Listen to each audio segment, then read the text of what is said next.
Welcome back, class, to today's Explainer. We are going to be analyzing a true watershed moment in history. We're looking at the Battle of Waterloo, but not just as a brutal military defeat for Napoleon Bonaparte. No, we're looking at it as the violent birth of a 40-year European peace. So let's dive right in. Reviewing our lecture syllabus for today, we'll start with the return of the emperor, break down his divide and conquer strategy, and survey the battlefield at Waterloo. Then we'll hit the key tactical turning points, the defeat and final rout, and wrap up with the long-term European peace. All right, let's jump straight into part 1, Return of the Emperor and the Shattered Peace. To really set the political stage here, we have to understand how incredibly fast the European balance of power was threatened. The leaders were at the Congress of Vienna, hotly debating the future of Europe, and suddenly everything flips. Notice the frenetic pace of history on this timeline. April 1814, Napoleon is exiled to Elba. But just 10 months later, barely any time at all, he senses the French people are completely fed up with the restored Bourbon monarchy, and he just returns. Within days, the very troops sent to arrest him actually rally to his side. This sudden, massive shock instantly forces his fractured enemies to drop their bitter disputes, declare him an outlaw, and mobilize for war. Which brings us to Section 2, Divide and Conquer Strategy, the Master Plan. So Napoleon knows he's facing a massive, coordinated invasion from this newly united coalition. He absolutely cannot play defense. He needs a fast, decisive victory so he can negotiate peace from a position of undeniable strength. As military history students, you've got to appreciate the brilliance of his operational plan here. His force was totally a match for either coalition army alone, but together, they'd crush him. So he devises this 3-step maneuver. Step 1, cross the frontier near Charleroi. Step 2, drive a huge wedge straight between the Anglo-Allied army and the Prussian army. And Step 3, defeat Prince Blücher and the Duke of Wellington separately before they can even think about linking up. And he executes this almost perfectly, right out of the gate. He sends his left wing to tie down Wellington, who's still scrambling to get his troops into position at Quatre Bras. Meanwhile, Napoleon takes on Blücher at Ligny in this absolutely brutal slugging match. Blücher, by the way, is 72 years old at this point, and he's personally leading a cavalry charge where his horse gets killed right out from under him. But here is the absolutely critical takeaway for this campaign.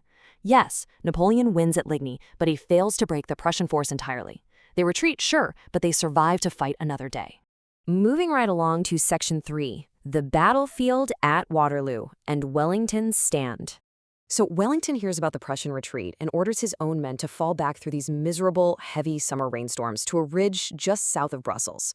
And it's here, after getting a solemn promise that Prussian reinforcements will arrive the next morning, that he decides to dig in. Just look at the extreme asymmetry of these two forces. You've got Napoleon commanding this highly cohesive, battle-hardened veteran war machine. And opposing him, Wellington has this total ragtag mix of British, Dutch, and German troops. A huge chunk of these guys have literally never seen combat before. It's a huge gamble. But Wellington is a master of terrain, and he compensates for his inexperienced army brilliantly. Check out these tactical anchors. First, he hides his main infantry on the reverse slope of a ridge. Why? To completely shelter them from Napoleon's devastating cannon fire. Then he securely anchors his right flank on the Hougomont farmhouse, his center on La Haye Saints, and his left on Papelotte. He turns these farms into heavy fortresses and packs them with his absolute best elite troops. It's quite literally a masterclass in defensive positioning. Let's get into the action with Section 4, Key Tactical Turning Points and Chaos on the Ridge. Now, Sunday morning dawns, but the battle starts with a massive delay. The ground is soaked from the rain, and Napoleon waits hours for it to dry so his heavy artillery can move. Honestly, those lost hours basically cost him the war. Once things kick off, it is pure chaos. Napoleon tries a feint at Hougomont to distract Wellington's reserves, but the defenders just won't break. At one point, French soldiers actually force the gates open, but the British dramatically heave them shut again, trapping the intruders inside, and, well, they're all killed. Over in the center, a huge French infantry attack is met by a wild charge from the British heavy cavalry. And at first, it's thrillingly successful. They're riding down scores of French troops. But they get totally carried away, charge too far, and with their horses exhausted, they get absolutely decimated by French countercharges. Just devastating losses. Which leads us to a fascinating tactical question. Could the French cavalry actually break the Allied infantry squares? Around 4 p.m., the battlefield is just choking with thick smoke. French Marshal Ney looks through the haze and mistakenly thinks he sees the Allies retreating. Believing this is the defining moment to win the battle, he orders a massive, full-scale cavalry charge. But Ney is completely, disastrously wrong. The Allies aren't retreating. They're ready. The infantry rapidly forms up into these impregnable hollow squares. Picture rows and rows of fixed bayonets sticking out like terrifying steel hedgehogs. The French horses, naturally, refuse to just impale themselves on a wall of blades. And Ney makes a fatal blunder here. He doesn't send any infantry or artillery to support his cavalry, so his horsemen are just stuck endlessly circling these disciplined squares, taking brutal volley fire until they eventually have to retreat. Let's shift to Section 5, Defeat and Final Rout, the breaking point. So at 6 p.m., the French finally managed to take that center farmhouse, La Haye-Sainte. This is terrible news for Wellington, because now the French drag their cannons right up close and start blasting his infantry squares from point-blank range. His casualties are skyrocketing, his line is incredibly close to snapping, but right at that moment, Blücher's Prussians finally start showing up on Napoleon's flank. Now Napoleon is desperate. He's suddenly fighting on two fronts, he's bleeding manpower, and he has to ask himself, what is a commander's absolute final reserve? For Napoleon, there was only one answer: the most feared soldiers in Europe. At 7:30 p.m., he commits his final card. 3,000 veterans of the elite's Imperial Guard. These guys were considered invincible. They marched straight across a battlefield covered in casualties, heading right for the Allied center. But Wellington's redcoats literally stand up from the tall grass and unleash devastating point-blank musket volleys right into them. Then they fix bayonets and charge. And for the first time in their history, the elite Imperial Guard actually wavers. And then they break. The moment the rest of the French army sees the Guard running, total panic sweeps the field. The rout is on. The battle is over. When the Duke of Wellington and Prince Blücher finally meet up in the aftermath to congratulate each other, Wellington drops what is probably the most famous quote of the entire era. He calls the victory a damned near run thing. And he hit the nail on the head. That perfectly captures the razor-thin margin between a total Allied collapse and the historic victory they actually pulled off.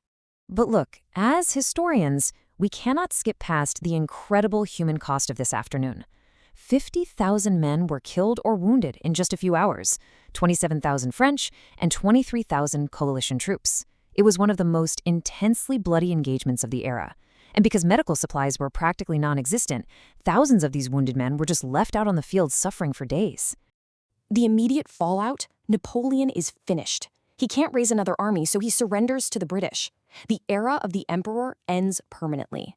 He is shipped off to a second, far more secure exile on a tiny, incredibly remote rock in the Atlantic called St. Helena, where he dies 6 years later. The entire geopolitical balance of power had shifted overnight. And that brings us to our overarching thesis in Section 6, the long-term European peace, a new political order. We really need to zoom out and look at the macro-level impact of this single, exceptionally bloody Sunday. 40. This number is absolutely staggering. Because of the sheer decisiveness of Waterloo, the great powers of Europe stopped engaging in major continental warfare against each other for 40 entire years. And here's an even crazier number for you: 100. Following Waterloo, Britain would not fight another major land war on the European continent for a full century.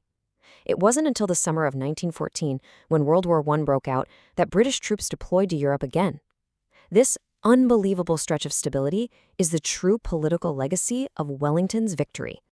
Just to put a human face on that huge span of time, 40 years after the battle, early photographers actually took pictures of surviving veterans from Napoleon's army. These were aging guys in their 70s and 80s, like Sergeant Tanya of the Imperial Guard and Murat of the Hussars. Looking at them provides this profoundly tantalizing human link back to the conflict that literally forged the modern, peaceful world they were growing old in.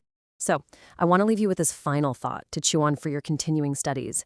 If an entire century of continental stability was practically bought and paid for in a single afternoon of unprecedented slaughter, how do we even begin to measure the true cost of peace? How do we reconcile the horrific violence of Waterloo with the unparalleled era of political stability that followed?